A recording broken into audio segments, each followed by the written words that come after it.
So, ayan guys, ito na naman ang ating kusina time. It's kusina time. Kita nyo ba guys? Talbos ng kamote, kalamansi, kamatis, sibuyas, luya. Ano pa bang kulang? Maski isang sili, Ate B, manghihingi po ako. Pampabango lang.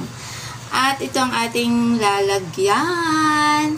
Sinabawan. Sasabawan natin ito guys para naman may mahihigop. Isang mabilisang pagluluto na lamang po ito guys dahil nakaprito na po ang ating isda na sasabawan at meron po tayong tubig na pansabaw, ang ating gulay na ilalahok, talbos ng kamote, ang ating pampaasim ay kalamansi at ito na po ang ating sangkap na igigisa, kamatis, sibuyas, luya at ang ating sili. So ayan guys, let's cook! Ayan, pagsasama-samahin ko ng ihulog.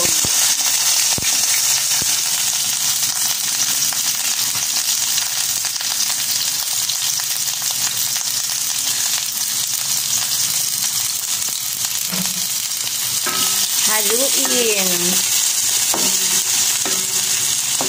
Mabilisan na nga to guys, so, diba?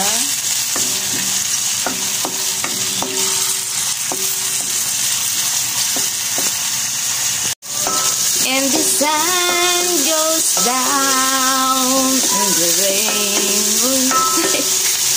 I love this day, la la la la la. Nakalimutan ko guys ang lyrics. So ayan, gisa-gisa for today's menu. Sinabawan ang ating isda. So dahil okay na, maglalagay po tayo ng tubig. At ayan po, hahayaan po natin yan na kumulo guys. Maglalagay na rin po ako ng konting asin.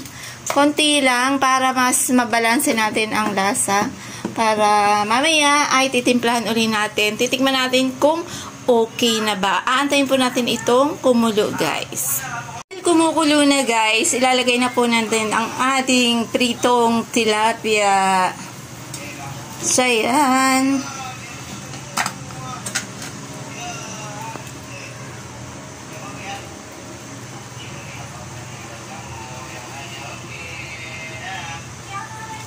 At again, pakukuluin uli natin para ang lasa ng ating isda ay lumasa po sa sabaw. Dahil kumulo na guys, ilalagay na po natin ang ating pampaasim, ayan, kalamansi juice. Mas iba kasi yung lasa guys. Pero marami pa rin naman ang masarap na panlagay. Kasi yun lang ang mas prepared na inilalagay na pampaasim ko. Masarap nga sana yung sampalok na sariwa. Pero kalamansi ay masarap din guys dahil ito po yung nakasanayan ko kahit nung pong maliit pa ako. Ganitong mga sinabawan, kusido ang tawag sa amin sa Bicol. Pero dahil in-enhance ko lang siya, imbis na parang ilalagay lang yung mga kamatis, sibuyas sa tubig at pakukuluin, iginisa ko lang po siya. Yun lang po yung pagkakaiba. Pero same lang po yung pantimpla, panlagay ng pampaasim. Kusido po ang tawag sa amin. So at ito na nga ang ating nilulutong sinabawan. Lalagay na po natin ang ating gulay. Halos guys, sa panahon ngayon, kung tutuusin, lahat naman ng gulay na pwedeng ilagay. Depende na lang kung ano ang inyong gustong gulay o paboritong gulay. Pero ang masasabi ko lang, lahat ng gulay pwede pong ilagay sa ganitong sinabawan. As long as na-enjoy po natin ang ating ginagawa, ang ating panlasa o ang lasa ng ating niluluto. Pagkakasarap naman guys, ang sarap humigop ng sabaw. Maasim-asim na, parang sinigang na rin siya. Kaso syempre, kusido po ang tawag sa amin pag ganito. Kaya naman, tara let's dinner time. Ito na po ang aking menu for today. Sinabawang isda.